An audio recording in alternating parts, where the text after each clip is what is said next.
हरिद्वार जिले के लक्सर में चंदन पैलेस में कलाम टीम फाउंडेशन के सदस्यों और पदाधिकारियों ने शिक्षा, स्वास्थ्य और चिकित्सा से संबंधित मुद्दों पर उप जिलाधिकारी लक्सर को ज्ञापन सौंपा। फाउंडेशन के प्रदेश अध्यक्ष गुलशन आजाद ने कहा कि 27 सितंबर 2025 को लक्सर स्थित सामुदायिक स्वास्थ्य केंद्र में आयोजित स्वास्थ्य शिविर के दौरान छात्राओं की पढ़ाई प्रभावित हुई और दिव्यांगों को समान लाभ नहीं मिला। उन्होंने सरकारी स्कूलों में शिक्षा स्तर गिरने और फर्जी मेडिकल चिकित्सालय संचालित होने की समस्या पर भी ध्यान आकर्षित किया। ज्ञापन में इन मुद्दों की उच्च जांच और उचित कार्रवाई की मांग की गई। विवादित मामला है, कलाम टीम ने आज एक ज्ञापन दिया आपको, क्या मामला था? देखिए कि अभी कलाम टीम फाउंडेशन ने ज्ञापन हमें दिया है, उसमें एक इनके द्वारा कहा गया है कि अभी स्वास्थ्य शिविर का आयोजन किया गया था, तो उसमें भी मतलब वो कह रहे हैं कि एक नया स्तर से एक बार फिर से वो स्वास्थ्य शिविर का आयोजन किया जाए, क्योंकि उसमें अभी और भी लाभार्थी हैं जो छूटे हुए हैं, तो एक स्वास्थ्य शिविर का आयोजन करके उनको भी जो छूट गए वो भी। उसको लेकर एक विवादित मामला है, कलाम टीम ने आज एक ज्ञापन भी दिया आपको, क्या मामला था? देखिए कि अभी कलाम टीम फाउंडेशन ने एक ज्ञापन हमें दिया है, जिसमें एक इनके द्वारा कहा गया है कि अभी स्वास्थ्य शिविर का आयोजन किया गया था, तो उसमें भी मतलब वो कह रहे हैं कि एक नया स्तर से एक बार फिर से वो स्वास्थ्य शिविर का आयोजन किया जाए, क्योंकि उसमें अभी और भी लाभार्थी हैं जो छूटे हुए हैं,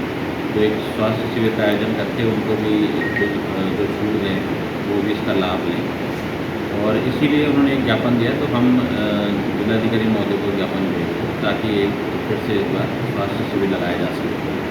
एक सर सांस्कृतिक कार्यक्रम भी हुआ था, उसे भी लेकर उन्हें ऑब्जेक्शन है कि इस टाइप का कार्यक्रम नहीं होना चाहिए। शायद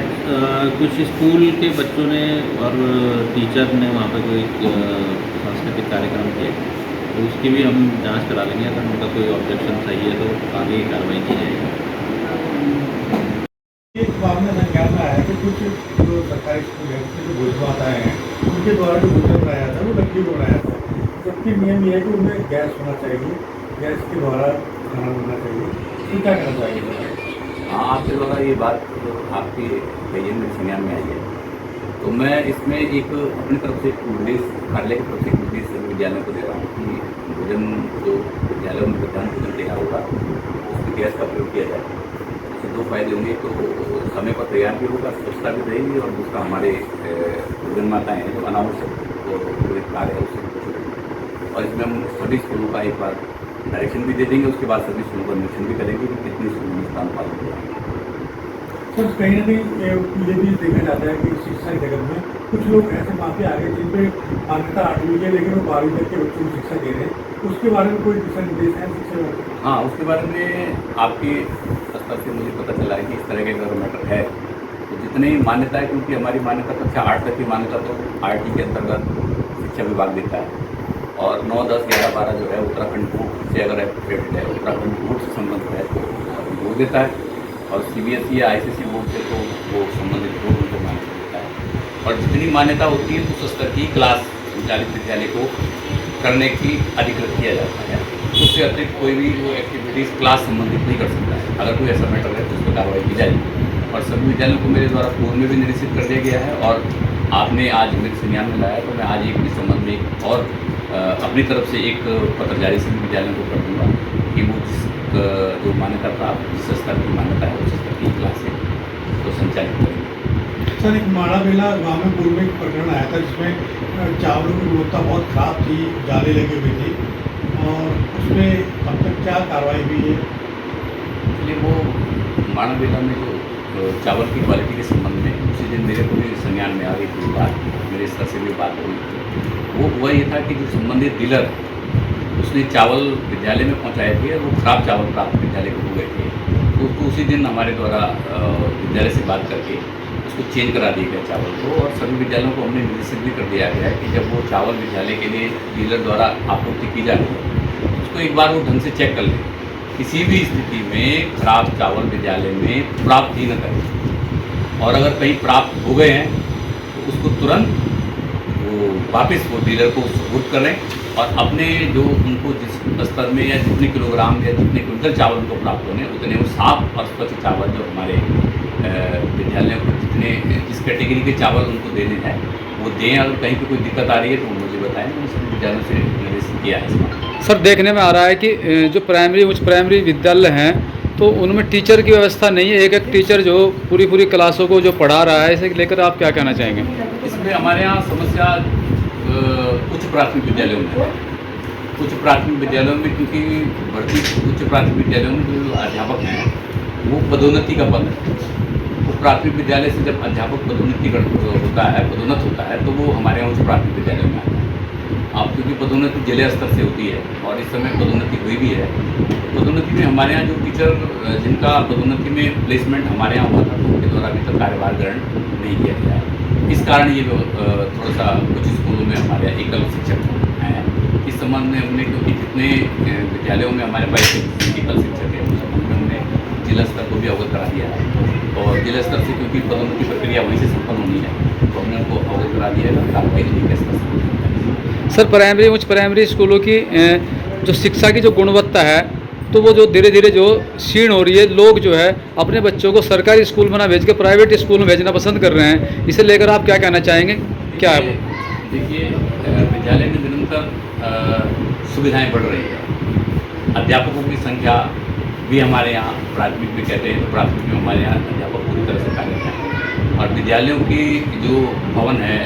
अन्य सुविधाएं भी है वो लगभग काफ़ी अब पहले की अपेक्षा काफ़ी सुधार उनमें आ गया है। हमारे यहाँ छात्र संख्या को लेकर तो मैं कहूँगा कि अध्यापकों को भी निरंतर हमारे यहाँ ट्रेनिंग दी जाती है, अध्यापकों को भी जागरूक किया जाता है कि वो समाज के साथ संपर्क करते हुए बच्चों का एडमिशन अपने यहाँ करते हैं। इस संबंध में हम समय समय पर करते हैं और आगे भी हम देखेंगे रेगुलर अध्यापकों को इस संबंध में और समाज को इस संबंध में जागरूक करेंगे कि सरकारी विद्यालय में बच्चों को पढ़ाने का स्तर हो गया और अन्य सुविधाएँ भी हैं तो उसका लाभ उठाएँ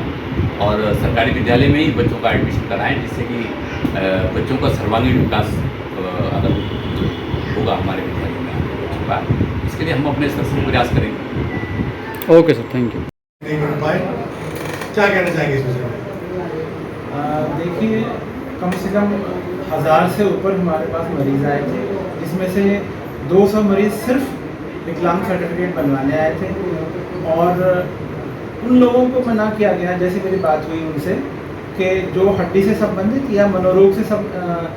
साइकेट्री से रिलेटेड नहीं है उनको उन लोगों ने मना किया क्योंकि उसके अलावा और कोई दूसरे विशेषज्ञ उसमें नहीं थे। और तीसरी बात उन्होंने ये कहा कि जहाँ पर मसल या IQ असेसमेंट की ज़रूरत है ना, तो वो असेसमेंट के लिए उनको वैसे लोगों को उन्होंने दोबारा बुलाया है रुड़की या मेला अस्पताल में और जो लोग वहाँ पहुँचेंगे उसके लिए उन्होंने कहा कि जैसे असेसमेंट होता है हम उसका बना देंगे। इसके बावजूद अगर ज़रूरत पड़ी तो हम मुख्य चिकित्सा अधिकारी से अनुरोध करेंगे कि एक जल्द ही एक कैंप लगवा दिया जाए। सर दूसरा कलाम टीम ने एक आपत्ति उठाई है, उस कार्यक्रम में बच्चों ने कोई प्रोग्राम कराया है वर्किंग डे में, स्कूल टाइम में उन्होंने यहाँ आके कार्यक्रम कराया है और नृत्य हुआ है, उस पर उन्होंने आपत्ति लगाई, इस पर क्या कहना चाहेंगे? ये मेरे संज्ञान में नहीं है कि किसने आपत्ति लगाई और क्या हुआ था। वो जो बच्चों ने भ्रूण हत्या या लड़कियों के सशक्तिकरण, महिला के सशक्तिकरण या उनके स्वास्थ्य से संबंधित जो कुछ हो रहा था, बाकी इस तरह की कोई आपत्ति का मेरी जानकारी में नहीं है। सर बच्चों को प्रोग्राम में डांस करने के लिए, नृत्य करने के लिए किसके आदेश से वो यहाँ पे आए थे और किसके आदेश से उन्होंने यहाँ पर नृत्य किया? डांस के लिए नहीं, हम लोगों ने बुलाया था किशोर किशोरियों को कि आकर के अपना एक प्रोग्राम दें इसी से संबंधित, स्वस्थ नारी या भ्रूण हत्या से संबंधित। क्या मांग है और किस तरह की प्रेस वार्ता है कि बिंदुओं को आप रखें? देखिए सरकार द्वारा समय समय पर कार्य किया जाता है जनहित के लिए। उसी के तहत लक्सर सामुदायिक स्वास्थ्य केंद्र में एक स्वास्थ्य शिविर का आयोजन किया गया था, लेकिन स्वास्थ्य शिविर में वहाँ पर सुविधाएं प्रदान करने के अलावा उसका राजनीतिकरण ज़्यादा किया गया। मेरे गांव सीतपुर से राजकीय प्राथमिक विद्यालय से कुछ छात्राएँ और प्रधानाध्यापक को बुलाया गया और वहाँ पर नृत्य कराया गया, जो कि सामाजिक स्तर पर उचित नहीं है। क्या इसका कोई आदेश था तो उसे सार्वजनिक किया जाए, अन्यथा जो भी इसमें संलिप्त हैं कार्रवाई में उसकी जांच कर कार्रवाई की जाए और इसके साथ ही हमारे पास और 3 बिंदु हैं जिन पर हम आज एक ज्ञापन जिलाधिकारी महोदय के नाम जिलाधिकारी को सौंप रहे हैं। उसमें बिंदु ये है कि जो लक्सर क्षेत्र में मेडिकल स्टोर, क्लिनिक और अस्पताल अवैधानिक रूप से चल रहे हैं, उनकी जांच करी जाए, उनके खिलाफ कार्रवाई की जाए। इसके साथ में लक्सर क्षेत्र में जो जितने भी सरकारी स्कूल हैं वहाँ बहुत गरीब, शोषित और मजदूर तबके के बच्चे पढ़ते हैं। वहाँ पर एक टीम गठित की जाए और उसकी जांच की जाए कि वहाँ पे जो सरकार द्वारा शिक्षा प्रदान की जा रही है वो कोटि की है या नहीं है। और इसके साथ ही लक्सर में पुनः एक स्वास्थ्य शिविर का आयोजन होना चाहिए जिसमें दिव्यांगों को उनके प्रमाण पत्र की जो सुविधाएं हैं वो यहीं पे उपलब्ध होनी चाहिए, जिसकी वजह से वो जितने भी सरकार द्वारा दिव्यांगमुख योजनाएं चलाई जाती हैं उसका लाभ लेने में अभी असमर्थ वो महसूस कर रहे हैं। इन्हीं बिंदु से हमने प्रेस वार्ता बुलाई है। धन्यवाद।